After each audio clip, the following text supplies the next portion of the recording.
അങ്ങനെ നവീൻ ആ കടൽ തീരത്തോട് നടക്കുമ്പോൾ അവനിൽ എന്തെന്നില്ലാത്തൊരു അസ്വസ്ഥത പുകയുന്നുണ്ടായിരുന്നു. മനസ്സ് നിറയെ അവന്റെ നന്ദുവായിരുന്നു. അവളെക്കുറിച്ച് ചിന്തിക്കാത്ത ഒരു നിമിഷം പോലും അവനില്ല. സ്വന്തം ഹൃദയത്തിലെ ഏറ്റവും വലിയ രഹസ്യം താൻ ജീവന് തുല്യ സ്നേഹിക്കുന്ന പെൺകുട്ടി നന്ദുവാണെന്നുള്ള സത്യം അവൻ പങ്കുവച്ചത് തന്റെ ഏറ്റവും അടുത്ത സുഹൃത്തായ അനിയോടാണ്. അനി അത് അവളോട് പറയുമെന്നും തന്റെ സ്നേഹം അവൾ മനസ്സിലാക്കുമെന്നും അവൻ ഉറച്ചു വിശ്വസിച്ചു. പെട്ടെന്നാണ് നവീന്റെ കാലുകൾ അവിടെ നിശ്ചലമായത്. അവന് തന്റെ കണ്ണുകളെ വിശ്വസിക്കാൻ കഴിഞ്ഞില്ല. കുറച്ചകലെയായി മണൽത്തരപ്പിൽ രണ്ടുപേരിയ്ക്കുന്നു. അത് അവരായിരുന്നു, അനിയും നന്ദുവും. നന്ദു വളരെ സ്നേഹത്തോടെ അനിയുടെ തോളിലേക്ക് ഇങ്ങനെ ചാഞ്ഞു കിടന്ന് സംസാരിക്കാണ്. അവളുടെ മുഖത്തെ ആ ഒരു ചിരി അത് അത്രമേൽ സ്വകാര്യമായൊരൊന്നായിരുന്നു. നവീന്റെ നെഞ്ചിലൂടെ ഒരു മിന്നലങ്ങ് പാഞ്ഞുപോയി. ഇല്ല, ഇത് സത്യമാവാൻ വഴിയില്ല. അവൻ സ്വയം പിറുപിറുത്തു. പക്ഷേ മുന്നിൽ കാണുന്ന കാഴ്ച അവനെ പരിഹസിക്കുന്നതായിരുന്നു. താൻ എത്ര വലിയ വിഡ്ഢിയായിരുന്നു എന്ന് അവന് തോന്നിപ്പോയി. അനിക്ക് നന്ദുവിനോടുള്ള സ്നേഹമുണ്ട് എന്ന കാര്യം അവൻ അറിയാമായിരുന്നു. പക്ഷേ അത് സുഹൃത്തുക്കൾക്കിടയിൽ വെറും ഒരു കരുതൽ മാത്രമാണെന്ന് അവൻ കരുതി. എന്നാൽ ഇതങ്ങനെയല്ല. അവർ തമ്മിൽ അഗാധമായ പ്രണയത്തിലാണ്. അതുകൊണ്ടാണ് അനി ഒരിക്കലും തന്റെ പ്രണയം നന്ദുവിനെ അറിയിക്കാതിരുന്നത്. തന്റെ സുഹൃത്ത് തന്നെ ചതിക്കുമായിരുന്നു. അനാമികയുമായിട്ടുള്ള അനിയുടെ വിവാഹബന്ധം തകരാൻ കാരണവും ഈ ഒരു സ്നേഹബന്ധം തന്നെയായിരിക്കും. നവീന്റെ കണ്ണുകളിൽ സങ്കടം മാറി അവന് ദേഷ്യം നിറഞ്ഞു. നീ എന്നെ ചതിക്കുവാണല്ലേ അനി? ഒരു നല്ല സുഹൃത്താണെന്ന് വിശ്വസിച്ച് എൻ്റെ ഹൃദയം ഞാൻ നിന്റെ മുന്നിൽ തുറന്നു വെച്ചപ്പോൾ നീ എന്നെ വെറും ഒരു കോമാളിയാക്കി മാറ്റുകയായിരുന്നു അല്ലേ? ഇല്ല, ഇതിനു പകരം ഞാൻ ചോദിച്ചിരിക്കും. നന്ദുവിനെ എനിക്ക് വേണം. അതിനെന്ത് വില കൊടുക്കാനും ഞാൻ തയ്യാറാണ്. തിരമാലകളുടെ ഇരുമ്പിനേക്കാൾ ഉച്ചത്തിൽ നവീന്റെ ഉള്ളിൽ പ്രതികാരത്തിന്റെ അഗ്നി അണപൊട്ടി ഒഴുകിയിരുന്നു. അവൻ വേഗത്തിൽ അവിടെ നിന്നും നടഞ്ഞു നീങ്ങി. നവീൻ നേരെ പോയത് തൻ്റെ ഫോൺ എടുക്കാനാണ്. അവൻ്റെ വിരലുകൾ അവന്തികയുടെ നമ്പറിലേക്ക് തിരിഞ്ഞു. അനി ഇപ്പോൾ വിവാഹം കഴിക്കാൻ പോകുന്നത് അവന്തികയാണ്. അനന്തപുരിയിലെ വലിയ തറവാട്ടുകാർ നിശ്ചയിച്ചുറപ്പിച്ച ആ ഒരു വിവാഹം. ഫോൺ റിംഗ് ചെയ്തപ്പോൾ മറുതലക്കൽ അവന്തികയുടെ ശബ്ദം കേട്ടു. ഹലോ നവീനേട്ടാ, അവന്തിക ചോദിച്ചു. അവന്തിക, എനിക്ക് നിന്നെ അത്യാവശ്യമായിട്ടൊന്ന് കാണണം. വളരെ പ്രധാനപ്പെട്ട കുറച്ച് കാര്യങ്ങൾ സംസാരിക്കാനുണ്ട്. നീ എവിടെയാ? നവീൻ്റെ ശബ്ദത്തിലെ ഗൗരവം കേട്ട് അവന്തികക്ക് ചെറുതായിട്ട് സംശയം തോന്നി. ഞാനിപ്പോൾ വരാം നവീനേട്ടാ. നഗരത്തിലെ തിരക്കില്ലാത്ത ഒരു കോഫി ഷോപ്പിലേക്കാണ് അവർ അങ്ങോട്ടേക്ക് വന്നിട്ട് കണ്ടുമുട്ടിയത്. അവന്തിക വരുമ്പോഴേക്കും നവീൻ്റെ മുഖത്ത് വല്ലാത്തൊരു അസ്വസ്ഥയായിരുന്നു. എന്താ നവീനേട്ട കാര്യം? ഇത്ര സീരിയസ് ആയിട്ട് സംസാരിക്കാണ്ടെന്ന് എന്താ പറഞ്ഞത്? അവന്തിക കാര്യം ചോദിച്ചു. നവീൻ നിന്നും ദീർഘമായി നിശ്വസിച്ചു. അവന്തിക, നിന്റെയും അനിയുടെയും കല്യാണം അനന്തപുരിയിൽ വെച്ച് ഉറപ്പിച്ചിരിക്കുകയാണല്ലോ. പക്ഷേ അനിക്ക് ഈ കല്യാണത്തിന് വലിയ താല്പര്യമില്ല എന്ന് നിനക്കറിയാമല്ലോ.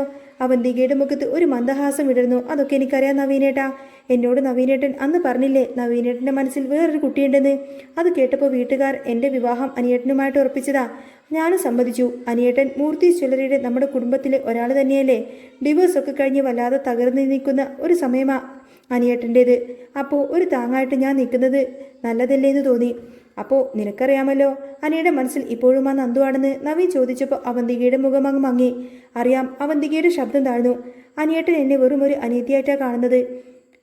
അങ്ങനെയൊക്കെയാണ് എന്നോട് പറയുന്നത്. പക്ഷേ അതൊന്നുമല്ല സത്യം. അനിയേട്ടൻ്റെ മനസ്സിൽ ഇപ്പോഴും ആ നന്ദുവാണ്.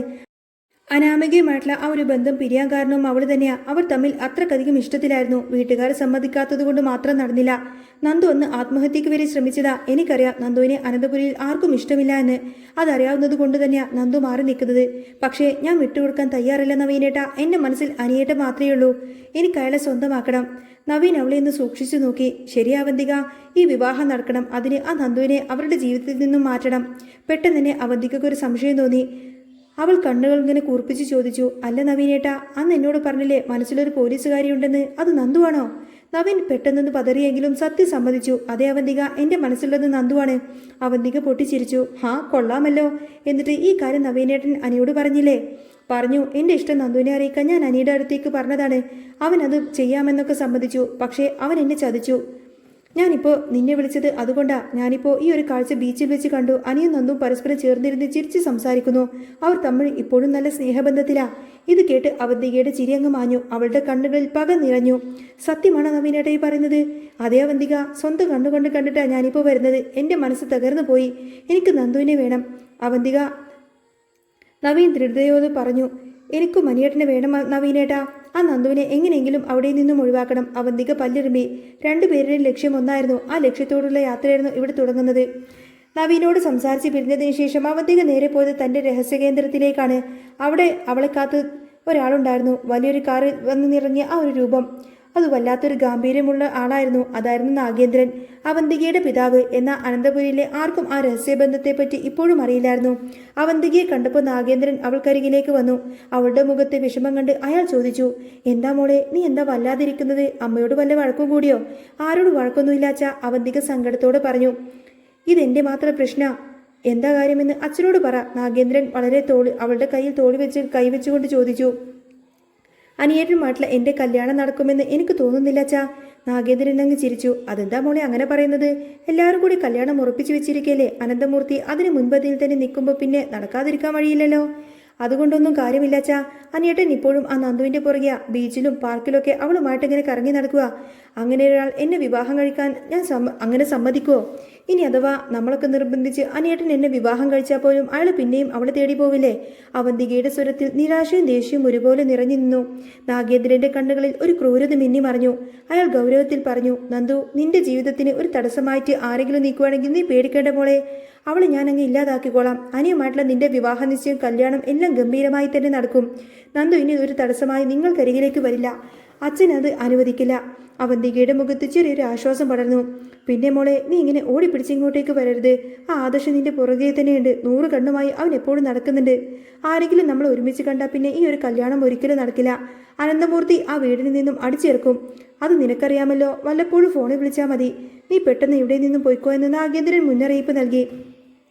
മനസ്സിൽ ഒരുപാട് വിഷമം വന്നപ്പോൾ എനിക്കത് അച്ഛനോട് നേരിട്ട് പറയണമെന്ന് തോന്നി. അതാ അച്ഛാ ഞാൻ ഇങ്ങോട്ടേക്ക് ഓടി വന്നത്. ഞാൻ പോയിക്കോളാം അച്ഛാ. അവന്തിക വേഗത്തിൽ അവിടെ നിന്നും തിരികെ പോയി.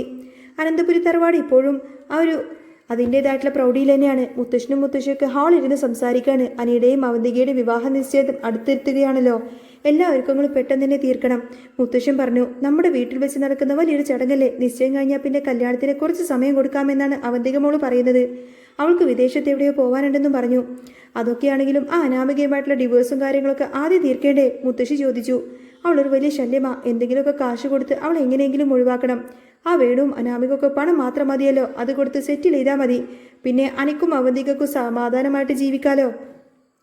അതൊക്കെ ഞാൻ തീരുമാനിച്ചിട്ടുണ്ടെന്ന് മുത്തശ്ശൻ ഉറപ്പിച്ചു പറഞ്ഞു. പിന്നെ വിവാഹ നിശ്ചയത്തിന് മുൻപ് പുരോഹിതനെ ഒന്ന് വിളിക്കണം. കുട്ടികൾക്ക് എന്തെങ്കിലും ദോഷങ്ങളോ ഉണ്ടോ എന്ന് നോക്കണമല്ലോ. മാത്രമല്ല നയനമോൾ ഗർഭിണിയായിരിക്കുന്ന സമയം ആ കുഞ്ഞിനെക്കുറിച്ചും കുടുംബത്തെക്കുറിച്ചും ഐശ്വര്യത്തെക്കുറിച്ചൊക്കെ അറിയാൻ വേണ്ടി ജ്യോത്സ്യം വരുന്നത് നല്ലതാ. അധികം വൈകാതെ തന്നെ പുരോഹിതൻ അനന്തപുരിയിലേക്ക് വന്നു. പൂജാമുറിയിലെ വിളക്കുകളൊക്കെ കൊളുത്തി കബടി നിരത്തി അദ്ദേഹം പ്രശ്നം ഇങ്ങനെ ചിന്തിക്കാൻ തുടങ്ങി. എല്ലാവരും ഭക്തിയോടുകൂടെ ചുറ്റും നിന്നു. ജലജയും അവിടെ ഉണ്ടായിരുന്നു. കുടുംബത്തിൽ വലിയ ഐശ്വര്യമാണ് കാണുന്നത്. പുരോഹിതൻ പറഞ്ഞു തുടങ്ങി. കുറച്ച് പ്രശ്നങ്ങൾ മുൻപുണ്ടായിരുന്നുവെങ്കിലും അതൊക്കെ മാറി മറിഞ്ഞിരിക്കുന്നു. അതെ, ഒരു ശത്രു ഞങ്ങളെ ഉപദ്രവിക്കാൻ നോക്കിയിരുന്നു എന്ന് മുത്തശ്ശനും സമ്മതിച്ചു. അതൊക്കെ കഴിഞ്ഞു. ഇനി വരാൻ പോകുന്ന ഈ ഒരു കുഞ്ഞു കുടുംബത്തിന്റെ വിളക്കായിരിക്കും. ആദർശനെയും നയനയും പോലെ തന്നെ വലിയ ഐശ്വര്യം കൊണ്ടുവരുന്ന നല്ലൊരു കുഞ്ഞായിരിക്കും അത്. പുരോഹിതന്റെ വാക്ക് കേട്ട് എല്ലാവരും സന്തോഷിച്ചുവെങ്കിലും ജലജയുടെ മുഖം അങ്ങ് കറുത്തു. അവൾ മനസ്സിലിങ്ങനെ പിറുപിറുത്തു. വിളക്ക് എവിടെ? വേറെ കുഞ്ഞുങ്ങളൊന്നും ഉണ്ടാവില്ലല്ലോ. ആരെയോ ഒന്നും ശ്രദ്ധിക്കാൻ വേണ്ടി ആർക്കും നേരമില്ല. ഇതിപ്പോ ജനിക്കാത്ത കുഞ്ഞാണ് കുടുംബത്തിന്റെ വിളക്ക്. കൊള്ളാം.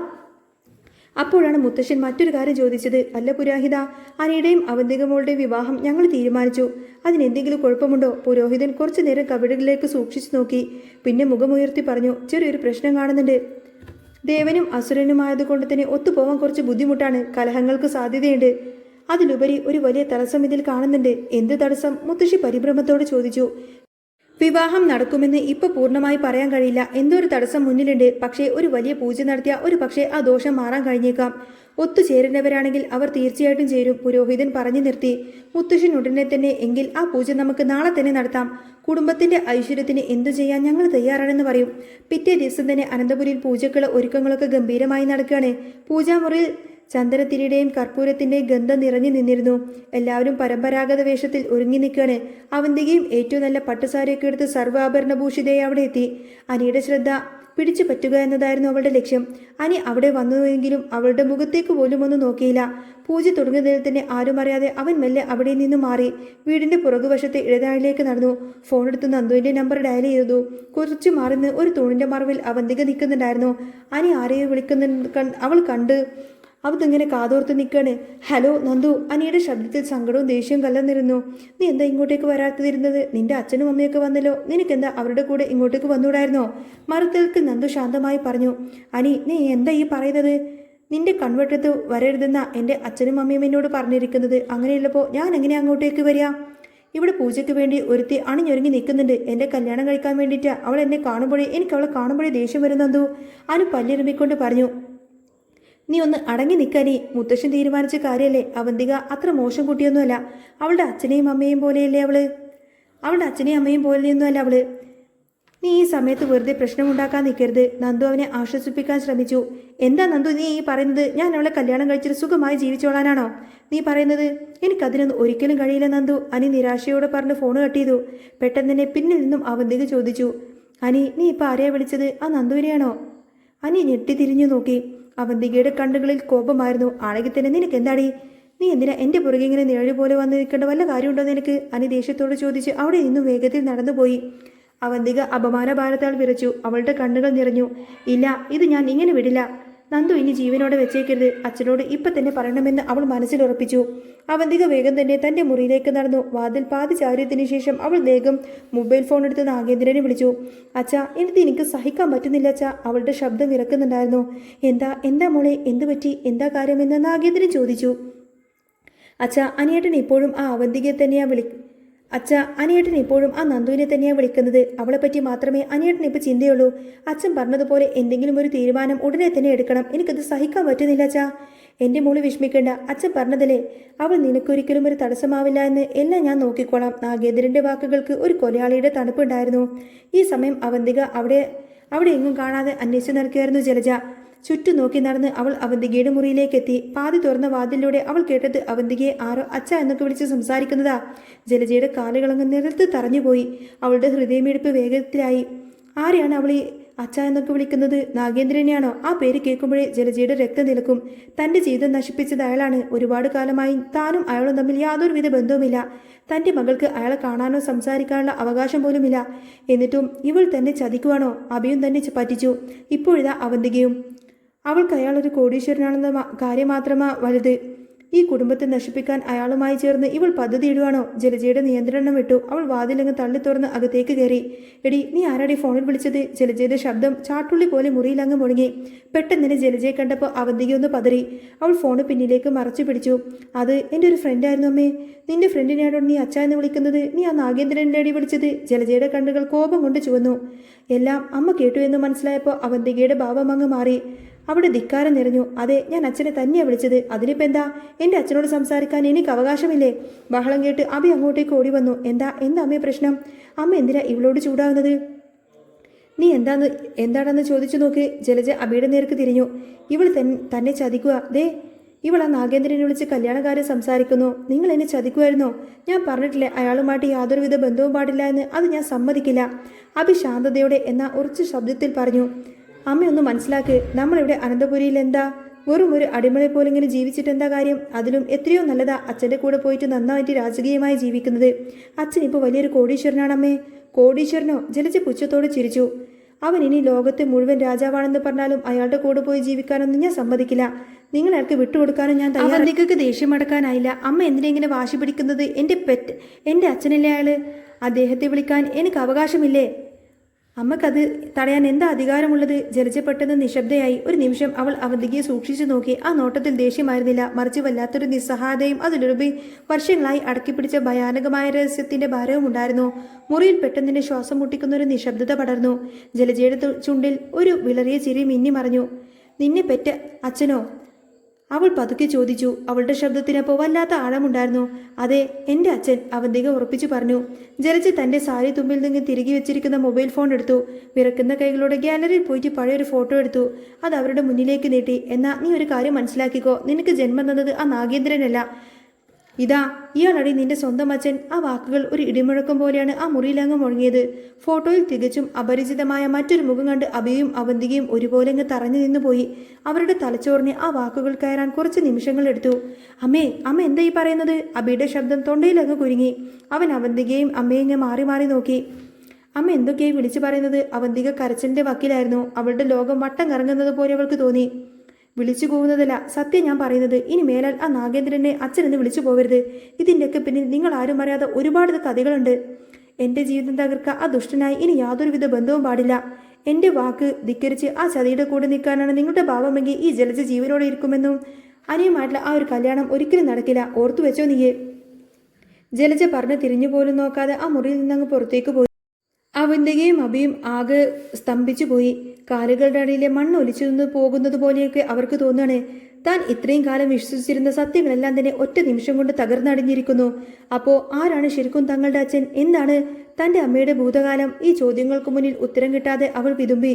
അങ്ങനെ വലിയൊരു കൊടുങ്കാറ്റിന്റെ തുടക്കം മാത്രമായിരുന്നു അത്. വരാനിരിക്കുന്ന ദിവസങ്ങൾ ഇനി അനന്തപുരിയെ കാത്തിരിക്കുന്നത് അതിലും വലിയ ദുരന്തങ്ങൾ തന്നെയായിരിക്കും. അങ്ങനെ പത്തരമാറ്റിൽ ഇനി വരാൻ പോകുന്ന നല്ല സൂപ്പർ അടിപൊളി ത്രില്ലിംഗ് എപ്പിസോഡാട്ടോ. നിങ്ങൾക്ക് ഈ ഒരു ചാനൽ ഇഷ്ടമാവുകയാണെങ്കിൽ സബ്സ്ക്രൈബ് ചെയ്യാനും സപ്പോർട്ട് ചെയ്യാനും മറക്കല്ലേ. നെക്സ്റ്റ് വീഡിയോ ഉടനെ വരാം. ബൈ.